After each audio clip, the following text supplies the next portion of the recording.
Shalom. Crônicas 5. Estes são os filhos de Ruben, o filho mais velho de Israel. De fato, ele era o mais velho. Mas, por ter Deus honrado o leito de seu pai, seus direitos de filho mais velhos foram dados aos filhos de José, filho de Israel, de modo que não foi alistado nos registros genealógicos como o primeiro filho. Embora Judá tenha sido mais poderoso de seus irmãos, e dele tenha havido um líder, os direitos de filho mais velho foram dados a José. Os filhos de Ruben, filho mais velho de Israel, foram Enoque, Palu, Esrom e Carmi. Estes foram os descendentes de Joel, seu filho Semaías, pai de Gog, que foi o pai de Simei, pai de Mica, que foi o pai de Reaías, pai de Baal, que foi o pai de Bera, a quem Tiglat-Pileser, rei da Assíria, levou para o exílio.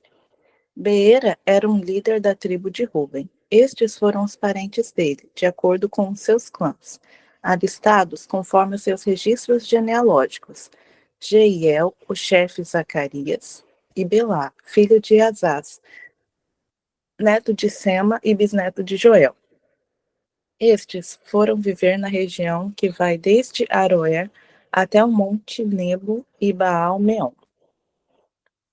A leste ocuparam a terra que vai até o deserto que se estende na direção do rio Eufrates, pois os seus rebanhos tinham aumentado muito em Gileade. Durante o reinado de Saul, eles entraram em guerra contra os agarenos e os derrotaram, passando a ocupar o acampamento deles por toda a região a leste de Gileade. Ao lado da tribo de Ruben, ficou a tribo de Gade, desde a região de Bassã até Salcá. Joel foi o primeiro chefe de clãs de Bassã, Safã o segundo. Os outros foram Janai e Safate. Estes foram os parentes deles, por famílias: Mical, Mesulão, Sebá, Jorai, Jacã, Zia e Eber. Eram 7 ao todo. Eles eram descendentes de Abiail, filho de Uri, neto de Jaroa, bisneto de Gileade e trineto de Micael, que foi filho de Jesissai, neto de Jado e bisneto de Bus. Ai, filho de Abidiel e neto de Guni, foi o chefe dessas famílias. A tribo de Gade habitou em Gileade, em Bassã e seus povoados em toda a extensão das terras de pastagem de Saron.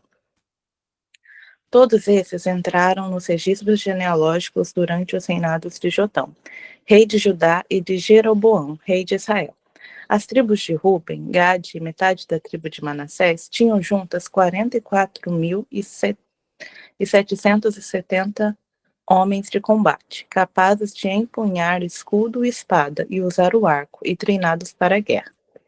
Eles entraram em guerra contra os agarenos e os seus aliados de Tur, Nafis e Nodab.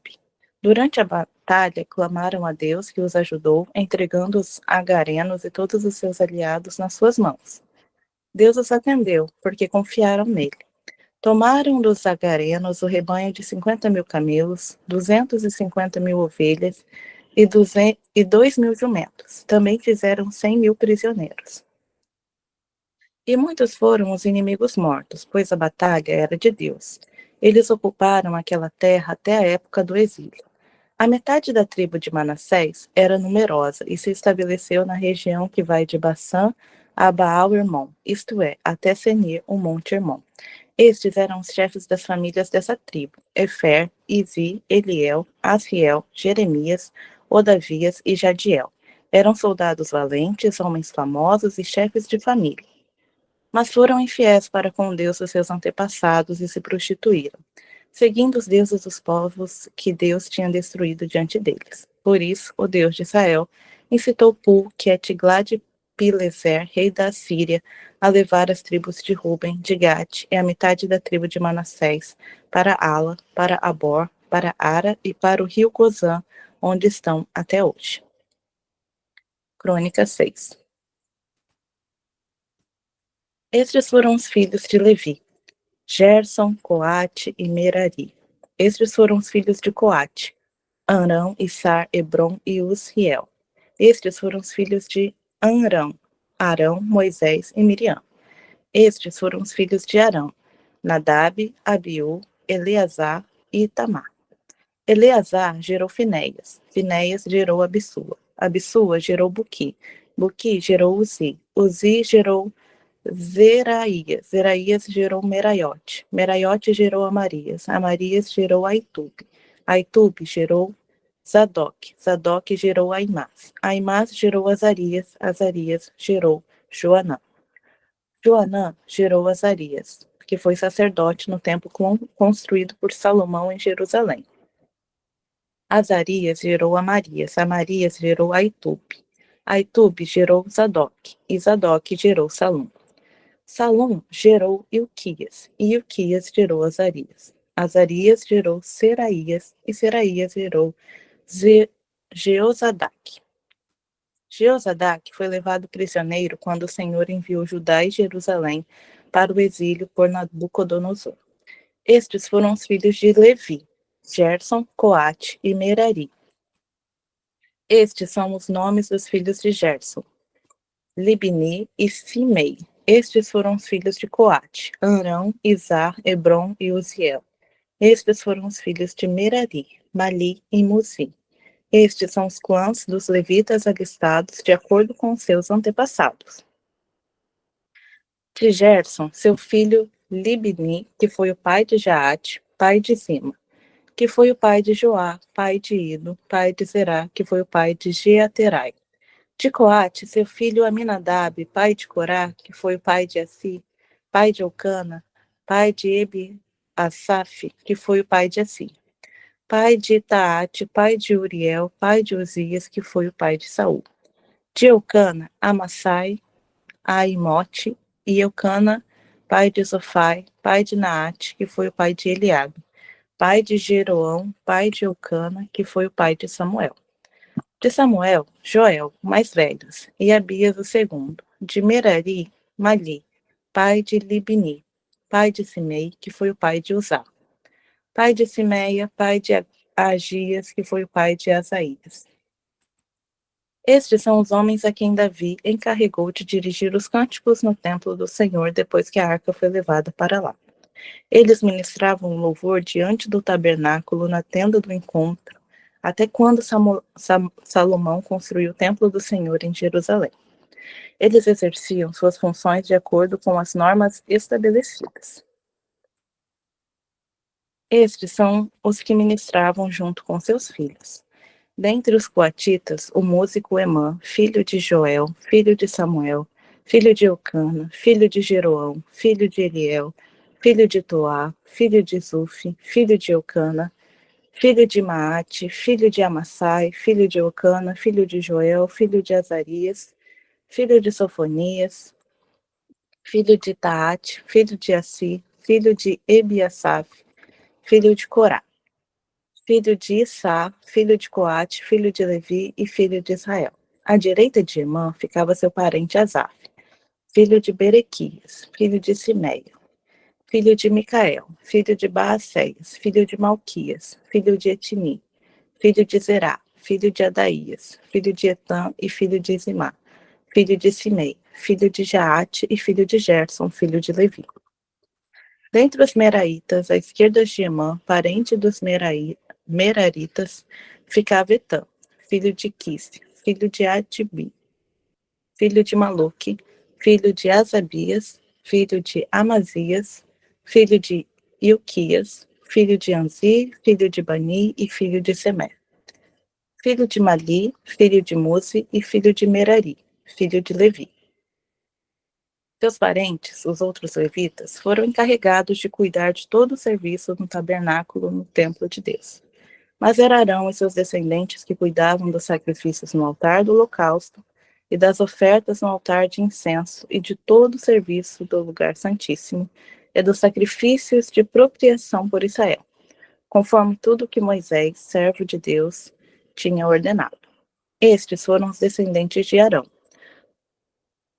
o seu filho Eleazar, pai de Finéias, que foi o pai de Abissua, pai de Buqui, pai de Uzi, que foi o pai de Zeraías, pai de Meraiote, pai de Amarias, que foi o pai de Aitub, pai de Zadok e pai de Aimás. Estas foram as cidades e as regiões dadas aos levitas para nelas habitarem. Dentre os descendentes de Arão, o clã coatita foi sorteado primeiro. Foi-lhe dado Hebrom, em Judá, com suas pastagens ao redor. Mas os campos e os povoados em torno da cidade foram dados a Caleb, filho de Jefoné. Assim os descendentes de Arão receberam Hebrom, cidade de refúgio, e Libna, Jatir, Estenoa, Ilém, Debir, Azã, Jutá e Bet-Semes, com suas respectivas pastagens. E da tribo de Benjamim receberam Gibeão, Geba, Ailemete e Anatote, com suas respectivas pastagens. Ao todo, 13 cidades foram distribuídas entre os seus clãs. Para os demais descendentes de Coate, foram sorteadas 10 cidades pertencentes aos clãs da metade da tribo de Manassés. Para os descendentes de Gerson, clã por clã, foram sorteadas 13 cidades das tribos de Isacar, de Asser e de Naphtali, e da metade da tribo de Manassés, que fica em Basã. Para os descendentes de Merari, clã por clã, foram sorteadas 12 cidades das tribos de Ruben, de Gade e de Zebulun. Assim, os israelitas deram aos levitas essas cidades com suas respectivas pastagens. As cidades anteriormente mencionadas dos territórios de Judá, de Simeão e de Benjamim também lhe foram dadas por sorteio. Alguns dos clãs coatitas receberam as seguintes cidades no território da tribo de Efraim: Siquém, cidade de refúgio nos montes de Efraim, e Jessé, Joquimeão, Bet-Horon, Aijalon e Gat-Rimon, com suas respectivas pastagens. E da metade da tribo de Manassés, o restante dos clãs coatitas recebeu Ané e Bileã com suas respectivas pastagens. Os gersonitas receberam as seguintes cidades: do clã da meia tribo de Manassés, Golã, em Bassã, e também Asterote, com suas respectivas pastagens. Da tribo de Isacar, Quedes, Daberat, Ramote e Anem, com suas respectivas pastagens. Da tribo de Asser, Massal, Adibdom, Ucoque e Riob, com suas respectivas pastagens. E da tribo de Naphtali, Quedes da Galileia, Amon e Kiriataim, com suas respectivas pastagens. E estas foram as cidades que os outros meratitas receberam. Da tribo de Zebulon, Rimono e Tabor, com suas respectivas pastagens. Da tribo de Ruben, do outro lado do Jordão, a leste de Jericó, Bezer, no deserto de Anã, Quedemote e Meafate, com suas respectivas pastagens. E da tribo de Gade, Ramote em Gileade, Manaim, Esmon e Jazá, com suas respectivas pastagens. Crônicas 7. Estes foram os 4 filhos de Isacar: Tolá, Puá, Jazube e Simron. Estes foram os filhos de Tolá: Uzi, Refaías, Jeriel, Jamai, Ibsão e Samuel, chefe dos seus clãs, no reinado de Davi. Os descendentes de Tolá, alistados em suas genealogias como homens de combate, chegavam a 22.600. O filho de Uzi foi Israías. Estes foram os filhos de Israías: Micael, Obadias, Joel e Isias. Todos os 5 eram chefes, que tinham muitas mulheres e filhos. Por isso, conforme a genealogia de sua família, eles contavam com 36.000 homens prontos para o combate. Juntamente com seus parentes, os homens de combate de todos os clãs de Isacar, conforme listados em sua genealogia, chegavam ao todo a 87.000. Estes foram os 3 filhos de Benjamim: Belá, Bequer e Gidiel. Estes foram os filhos de Belá: Esbom, Uzi, Uziel, Jeremote e Iri, 5 chefes de família. Seu registro genealógico alistava 22.034 homens de combate. Estes foram os filhos de Bequer: Zemira, Joás, Eliezer, Elioenai, Onrim, Jeremote, Abias, Anatote e Alemete. Todos esses eram filhos de Bequer. O registro genealógico deles alistava os chefes de família e 7.200 homens de combate. O filho de Gediel foi Bilã. Estes foram os filhos de Bilã: Jeus, Benjamim, Eude, Naanã, Zetã, Tarsis e Aissá. Todos esses descendentes de Gediel eram chefes de famílias que contavam com 17.200 homens de combate prontos para a guerra. Supim e Upim eram filhos de I, e Uzim eram filhos de Aé. Estes foram os filhos de Naphtali: Jaiel, Guni, Jessé e Silém, netos de Bila. Estes foram os descendentes de Manassés: Asriel, filho de concubina arameia, que também deu à luz a Maqui, pai de Gileade. Maqui casou-se com Maaca, irmã de Upim e Supim, outro descendente de Manassés. Chamava-se Zelofeade, o qual só teve filhas. Maaca, mulher de Maqui, deu à luz um filho a quem deram o nome de Pérez. O nome de seu irmão era Ceres, cujos filhos chamavam-se Ulão e Requém. Ele ser dentro, esposa? O filho de Ulão foi Bedã. Estes foram descendentes de Gileade, filho de Maqui e neto de Manassés. Sua irmã... Evelyn, só um minuto. Patrícia, o seu áudio está aberto. Já fechou. Estes foram os filhos de Semida: Aimã, Siquém, Liqui e Anião.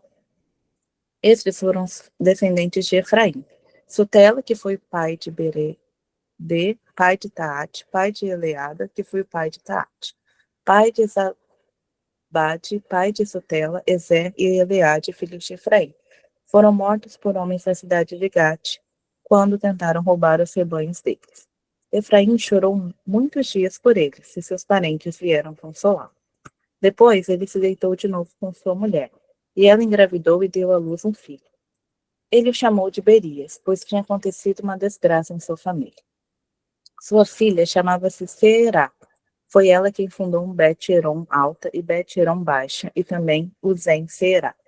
O filho de Berias foi Refã, pai de Rezef, que foi o pai de Telá, pai de Taã, pai de Ladã, pai de Amiúde, que foi o pai de Elisama, pai de Num, que foi o pai de Josué.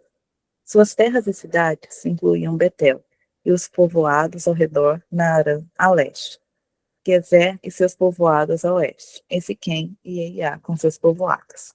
A tribo de Manassés controlava as cidades de Bet-Sean, Taanac, Megido e Dó, com seus respectivos povoados. Os descendentes de José, filho de Israel, viviam nessas cidades. Estes foram os filhos de Assé: Imenã, Isvá, Isvi e Berias. A irmã deles chamava-se Serã. Estes foram os filhos de Berias, Eber e Maliquiel, que foi o pai de Bisravite. Só um minuto.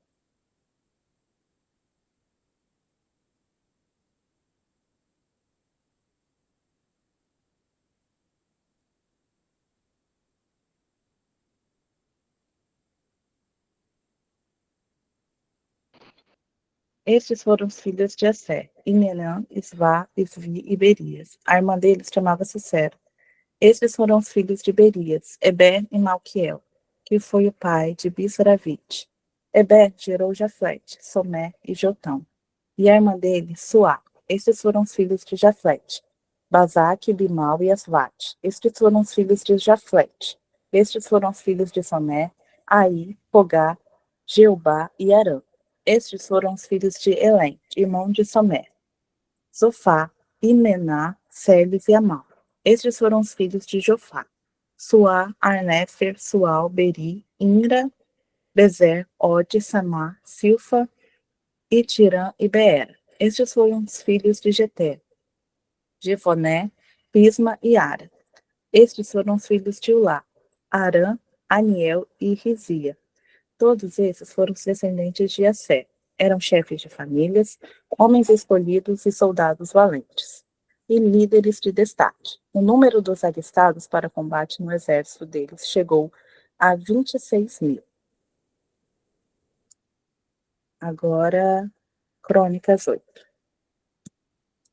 Benjamim gerou Belá, seu filho mais velho, Asbel, seu segundo filho, Aará, o terceiro, Noá, o quarto, e Rafá, o quinto. Estes foram os filhos de Belá: Adá, Gera, pai de Eude, Abissua, Naamã, Aorã, Gerá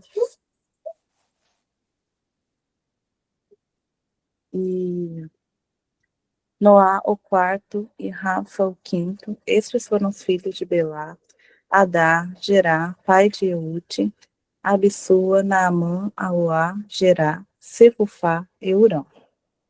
Estes foram os descendentes de Eude, chefes das famílias dos habitantes de Geba, que foram deportados para Manaate, Naamã, Aías e Gera.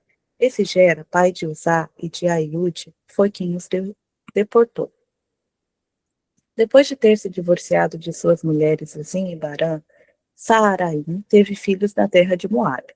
Com sua mulher Odes, ele gerou Jobade, Síbia, Messa, Malcã, Jeus, Saquias e Mira.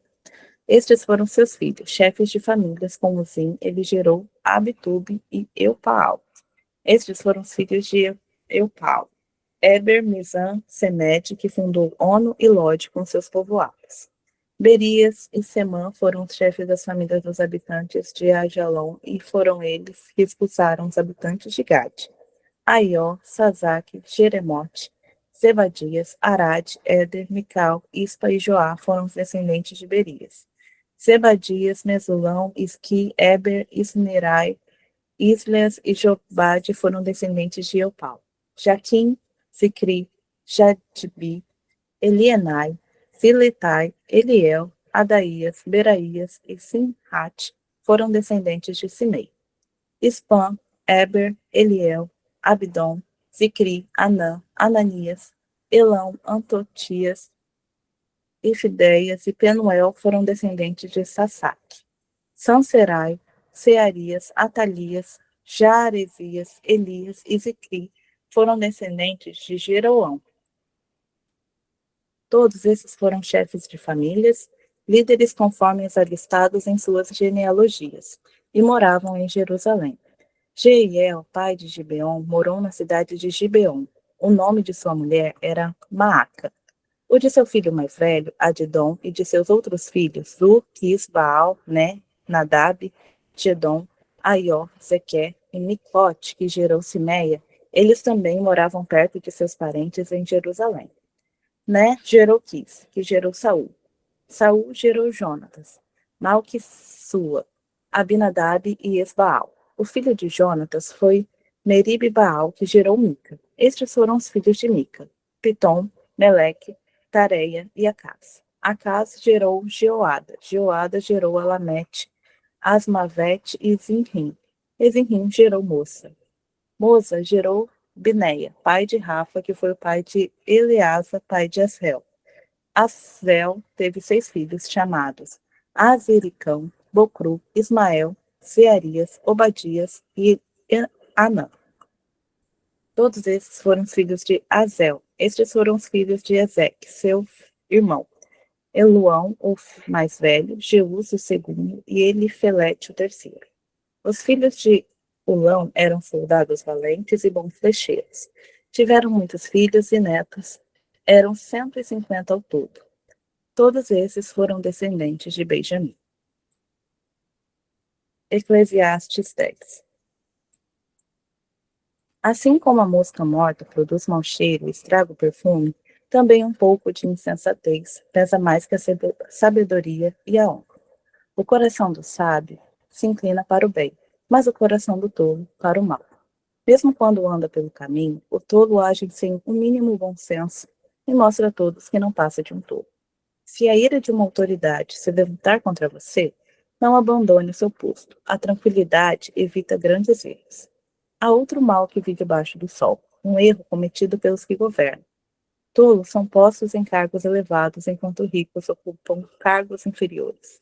Tenho visto servos andando a cavalo e príncipes andando a pé, como servos. Quem cava um poço cairá nele. Quem derruba um muro será picado por uma cobra. Quem arranca pedras, com ela se ferirá. Quem racha a lenha se arrisca. Se o machado está cego e sua lâmina não foi afiada, é preciso golpear com mais força, agir com sabedoria, assegura o sucesso. Se a cobra morder antes de ser encantada, para que servirá o encantador? As palavras do sábio lhe trazem benefício, mas os lábios do insensato o destroem. No início, as suas palavras são mera tolice, mas no final são loucura perversa. Embora o tolo fale sem parar, ninguém sabe o que está para ver. Quem poderá dizer ou trem o que lhe acontecerá depois? O trabalho do tolo o deixa tão exausto que ele nem consegue achar o caminho de casa. Pobre da terra, cujo rei é jovem demais e cujos líderes fazem banquetes logo de manhã. Feliz é a terra cujo rei é de origem nobre, cujos líderes comem num devido tempo, para recuperar as forças e não para embriagar-se. Por causa da preguiça, o telhado se enverga, por causa das mãos indolentes, a casa tem goteiras. O banquete é feito para divertir e o vinho torna a vida alegre, mas isso tudo se paga com dinheiro. Nem em pensamento insulte o rei, nem mesmo em seu quarto não amaldiçoe o rico, porque uma ave do céu poderá levar as suas palavras, e seres alados poderão divulgar o que você disser. Tremenda palavra de Deus. Em Crônica nós vemos muito mais texto a respeito da genealogia. Já comentamos sobre isso, a apóstola Alice já comentou sobre isso nessa semana. Então eu vou concentrar aqui os comentários a respeito de Eclesiastes 10. Eclesiastes foi um livro escrito por Salomão. E em Eclesiastes, especificamente nesse capítulo 10, Salomão está usando diversas figuras de linguagem para explicar a nós a respeito da sabedoria, da importância da sabedoria e o que acontece se nós não temos sabedoria. Quando ele está falando de sabedoria, ele está falando sobre a sabedoria de Deus em nós e através de nós. Porque se nós agirmos como tolos, como insensatos, nós vamos criar problemas, não só para nós, mas também para as pessoas à nossa volta.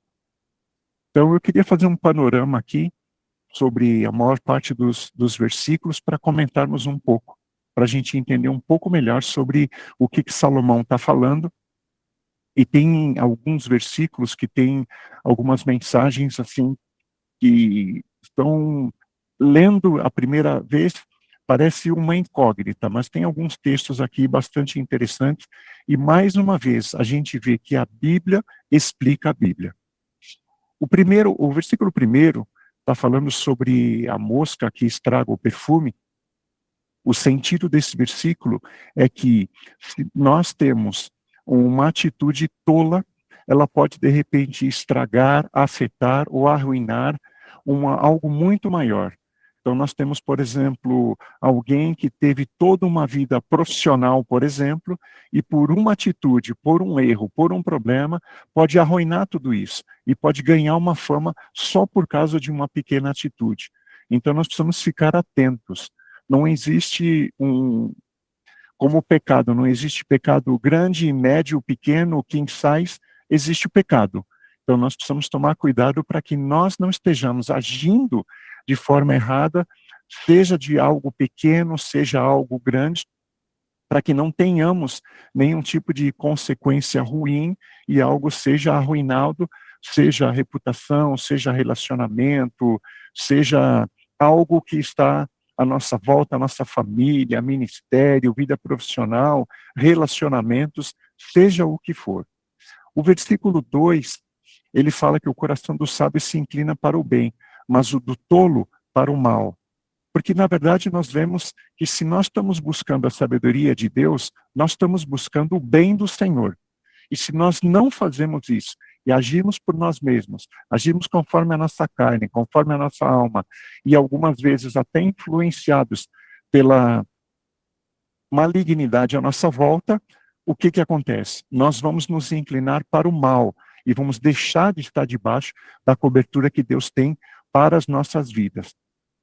Nós temos também como exemplo o Salmo 16, fala...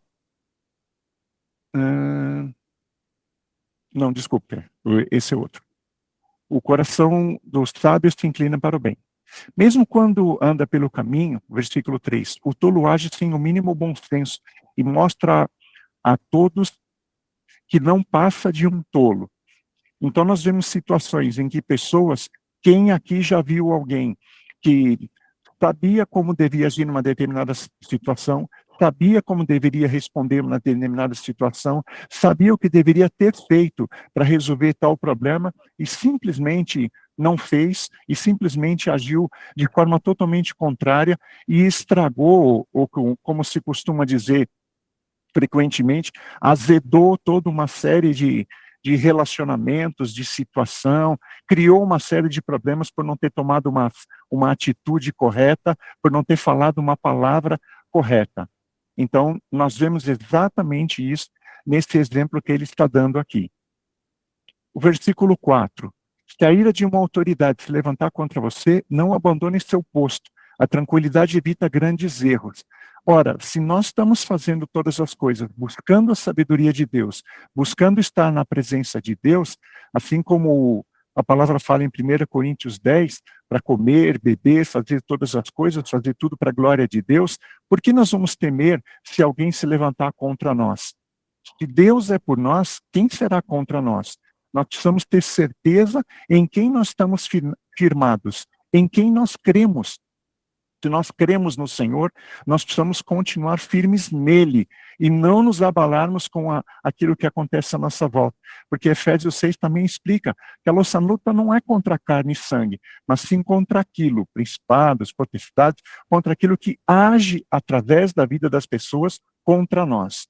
Então nós precisamos entender que nós precisamos tomar posição com Deus em cada situação e ficarmos firmes nele, e não sermos levados pelas circunstâncias a cada dia. O versículo 5, há outro mal que vi debaixo do sol, um erro cometido pelos governantes. Ele está falando sobre os erros daqueles que são autoridades. Porque quando nós somos autoridades, quanto mais alta a posição de autoridade, mais efeito negativo tem quando essa pessoa ou quando nós agimos como tolos. Então, se nós estamos, por exemplo, como autoridades na nossa casa, no trabalho, na sociedade, no ministério, na igreja, quanto mais elevada a nossa posição, mais nós devemos cuidar para que não estejamos agindo conforme a nosso próprio entendimento, mas fazendo todas as coisas conforme a vontade de Deus, conforme a direção de Deus. O versículo 7. Tendo visto servos andando a cavalo e príncipes andando a pé como servos. É uma inversão. Para quem participou no curso de honra que nós tivemos, o que nós estamos vendo aqui claramente é uma situação de desonra. E quando eu estou desonrando alguém, uma autoridade que é colocada sobre a nossa vida, o que eu estou fazendo? Agindo como tolo e deixando de ser sábio e tratar aquela pessoa como eu deveria tratar. Novamente, Salomão está explicando outra face a respeito das atitudes. Nos 2 versículos aqui, 8 e 9, que ele fala sobre o poço, a derrubada do muro, a arrancada das pedras e rachar lenha, ele está falando sobre uma série de situações em que se nós não cuidarmos, se nós não agirmos de forma correta, vai haver consequência. Arrancar pedra é uma situação que hoje já trabalhar, por exemplo, numa pedreira já é arriscado, quanto mais naquela época. Derrubar muro, nós sabemos que eles construíam as casas não em ambientes onde tudo era separado da natureza, onde nós vemos as cidades cheias de asfalto, cheias de concreto, mas era tudo muito próximo da natureza. Então você tinha que cuidar para que você não tivesse problema com bichos, com coisas desse tipo. Cavar um poço também, corria o risco de cair dentro do poço. Rachar lenha, ele pode estar falando também, não somente a respeito de cortar a madeira, mas o processo desde o início, como cortar uma árvore e aí fazer o processo de rachar a lenha. O versículo 10 fala para nós a respeito de o machado cego, está cego, a sua lâmina não foi afiada. É preciso golpear com mais força e agir com sabedoria assegura o sucesso. Nós precisamos saber que nós precisamos ter sabedoria e precisamos ter uma preparação. Se nós, por exemplo, formos trabalhar com alguma área de atividade, dirigir sem ter a formação correta, nós vamos causar acidente. Se nós formos cuidar de uma criança sem ter uma formação correta, pode não ser a melhor forma de estar cuidando dessa criança. Se nós cuidarmos de cozinhar e não conhecermos bem a questão dos alimentos, a questão dos utensílios, nós podemos ter problema. Então, nós precisamos agir em sabedoria, mas também ter a certeza de que nós precisamos não apenas nos esforçar, mas nós devemos ter conhecimento e adquirir conhecimento. Com isso, nós vamos assegurar o sucesso daquilo que nós estamos fazendo. Um bom exemplo é quando a palavra diz em Oséias 4, que Deus fala, o meu povo foi destruído porque lhe faltou o conhecimento. É o que nós estamos tendo aqui. O versículo 11 é um versículo bastante interessante, porque à primeira vista nós olhamos aqui, mas o que tem a ver, a cobra, tudo. Se nós olharmos para o final dele, para que servirá o encantador? É aquele que, teoricamente, era o proprietário, dono da cobra que está sendo falado no início do versículo. E se nós vamos na origem hebraica dessa palavra, o dono da cobra, o dono da serpente, pode ser traduzido também como o dono da língua. E se nós lermos esse versículo 11 como a língua ao invés da cobra, nós vamos entender exatamente o que a palavra fala para nós em Tiago 3, que toda espécie de animais, de répteis, é domado pela espécie humana. Veja só, vou ler o restante do versículo. A língua, porém, ninguém consegue domar. É um mal incontrolável, cheio de veneno mortífero. Então, o tolo é aquele que não controla a sua própria língua. Eu falei mesmo. Pronto, falei. Tudo isso pode gerar uma série de consequências danosas para nós e para as pessoas à nossa volta. Versículo 12. As palavras do sábio lhe trazem sabedorias, mas os lábios do insensato o destroem. Aí eu estava vendo, inclusive, um versículo em Provérbios 10, que os lábios do justo apacentam muitos, mas os tolos, por falta de entendimento, morrem. Então, os lábios do insensato fazem o quê? Levam ele à morte dos relacionamentos, a morte daquilo que é a boa convivência, a morte daquilo que é o propósito de Deus na sua vida e algumas vezes afeta até a vida de outras pessoas. Versículo 13, é o mesmo sentido, no final são loucura perversa, as palavras do tolo. O 14, embora o tolo fale sem parar, ninguém sabe o que está por vir. Nós sabemos bem o que está por vir. E lemos no início dessa semana, em Eclesiastes 4, que o tolo cruza as suas mãos e come a sua própria carne. Então o tolo destrói a si mesmo. Então o primeiro que é afetado, o primeiro que é destruído, é o próprio tolo. Aquele que não busca sabedoria, aquele que não usa a sabedoria, aquele que não cuida da sua própria língua, aquele que acha que pode fazer o que quiser, quando quiser, no momento que quiser, e não tem nenhum limite. O versículo 15, trabalho deixa ele exausto, não acha o caminho de casa. O 16, pobre da terra cujo rei é jovem demais. Salomão está falando aqui dele mesmo, porque em 1 Reis ele também comenta, me fizeste o teu servo reinar em lugar de meu pai Davi. Quem é este servo? Ele. Mas eu não passo de um jovem e não sei o que fazer. Então Salomão estava declarando diante de Deus, como a palavra fala em 1 Reis 3, que ele era jovem, não tinha sabedoria e precisava saber de Deus, e precisava de Deus ter direção sobre o que fazer, como agir em cada situação. O 17 fala, feliz é a terra cujo rei é de origem nobre, cujos líderes comem no devido tempo e para recuperar as forças e para não embriagar-se.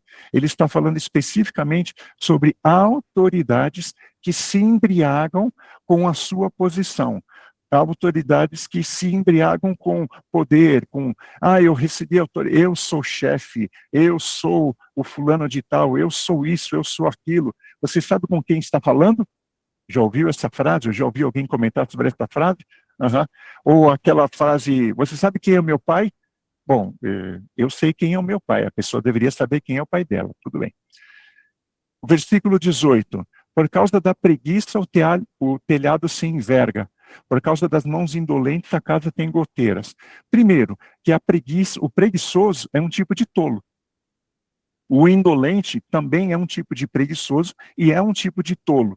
E quando está falando aqui o telhado se enverga, está falando não apenas de uma situação física de uma casa, mas está falando sobre aquele tolo que deixa de buscar e reconhecer a sabedoria de Deus. Deus hoje, para cada um de nós aqui, que estamos aqui neste lugar, que viemos aqui aprender de Deus, consagrar esse dia a Deus, estamos buscando a sabedoria de Deus. Deus é a nossa cobertura, é a minha e é a sua cobertura. E quando nós deixamos de fazer isso, o que acontece? O telhado pode se envergar. E com o tempo, nós podemos deixar de ter a cobertura que temos, se nós não permanecermos em Deus, se nós não buscarmos a Deus. O 19 está falando sobre banquete e vinho, mas tudo isso se paga com dinheiro. Aí temos dois aspectos aí. Primeiro, a vida não é só banquete e vinho para nos alegrarmos. A palavra declara que a alegria do Senhor é a nossa força, a primeira alegria das nossas vidas. E até o primeiro descanso das nossas vidas precisa ser o Senhor. Nós precisamos colocar diante do Senhor todas as áreas, todos os aspectos das nossas vidas e buscar a sabedoria dele, a direção dele, a graça dele, o favor dele para as nossas vidas. E se nós estivermos fazendo isso, nós vamos estar numa condição que vai chegar um momento que nós vamos transbordar dessa porção de Deus, e Deus, através da minha vida e através da sua vida, vai alcançar outras pessoas na nossa volta. E no final está falando sobre o dinheiro. A vida não se resolve simplesmente com dinheiro. Não é tudo que o dinheiro compra. Eu já tive até experiência profissional em que pessoas, eu mantive uma posição numa situação profissional, pessoas estavam me condenando, dizendo, você devia ter feito, ele é seu chefe e tal, assim. Não, eu não vou fazer isso. Não está certo e eu não vou fazer. E a pessoa que mandou eu fazer, pouco tempo depois, saiu da empresa onde nós estávamos trabalhando. E eu ainda continuei mais 6 anos trabalhando naquela empresa e fui honrado de diversas formas naquele lugar. O dinheiro não compra tudo. Por último, nem em pensamento insulte o rei. Ele está falando aqui, especificamente, o que a palavra comenta para nós em 1 Timóteo 2. Que nós devemos apresentar orações, intercessões, ações de graça por todos os homens, pelos reis e por todos os que exercem autoridade, para que tenhamos uma vida tranquila e pacífica, com toda piedade e dignidade. Nós precisamos considerar, nós precisamos honrar, nós precisamos apresentar a Deus aqueles que são autoridades sobre as nossas vidas. E não podemos ser pegos em falta de usar a nossa boca, a nossa vida, para desonrar aqueles que são autoridades sobre nós. Eu estou falando especificamente daquela pessoa que vive falando mal, vive reclamando do chefe, vive reclamando do pai e da mãe, vive reclamando da autoridade colocada sobre a sua vida, não porque o governo, não porque aquilo, não porque isso, e assim. Irmãos, nós precisamos dar glória a Deus. Nós precisamos tomar nossa posição com Cristo. Eu não trabalho para uma empresa. As minhas finanças não são regidas pelo governo e pelo banco. As minhas finanças, a minha vida profissional, os meus relacionamentos, as pessoas que são autoridades sobre a minha vida, estão debaixo da autoridade de Deus, e eu sirvo a Ele. Então, fechando aqui, irmãos, Salomão deixou 3 chaves importantes para nós, nesse capítulo. Primeiro, no versículo 2, o coração do sábio se inclina para o bem. Aqui nós temos uma questão de decisão. Nós precisamos decidir a cada dia, nos inclinarmos para as coisas de Deus. Nós precisamos querer, desejar, ter sede e fome de Deus, da sua palavra, de nos apresentarmos diante de Deus, de participarmos aqui do maná para aprendermos dele, de orarmos, de lermos a sua palavra. Ele também coloca a segunda chave no versículo 12. As palavras do sábio lhe trazem benefício. Por que eu inclino o meu coração? Porque Deus vai cuidar da sua vida, da minha vida e de tudo que diz respeito a nós. Se nós permanecermos na presença dEle, buscando a sua face e não nos desviarmos dEle. E no versículo 10, agir com sabedoria assegura o sucesso. A palavra não garante para nós que nós não teríamos lutas ou dificuldades, mas garante para nós que Ele, Deus, estaria conosco em todo o tempo, em todas as situações. Então eu quero dizer que Deus está com cada um de nós aqui, que confessamos o nome dele, que entregamos a nossa vida para ele. Se nós continuarmos a apresentar nossa vida, a buscá-lo e a colocar as nossas vidas diante de Deus, agindo conforme a sua vontade, conforme a sua ordenança, conforme a sua palavra, cumprindo os seus princípios, assim Deus vai ser liberado para derramar toda a porção que ele tem sobre a sua vida e sobre a minha vida. E eu fecho isso, encerrando aqui, com um versículo em Tiago 1:5. Se algum de vocês tem falta de sabedoria, peça a Deus, que a todos dá livremente, de boa vontade, ele será concedido. Eu oro a Deus para que ele dê para cada um de nós sabedoria para lidarmos com cada pessoa, com cada situação, não apenas nesse dia, não apenas para aquilo que talvez você esteja preocupado, como é que eu vou resolver isso, como é que eu vou fazer aquilo, mas para todas as situações, para todos os momentos, para todos os dias das nossas vidas, que nós tenhamos sabedoria de Deus, que nós sejamos sábios em Deus e que nós vivamos plenamente aquilo que ele tem para as nossas vidas. Que Deus o abençoe, que você tenha um dia na presença do Deus Altíssimo e que ele guarde a sua vida em sabedoria, em graça, em paz, em nome de Jesus. Shalom, shalom.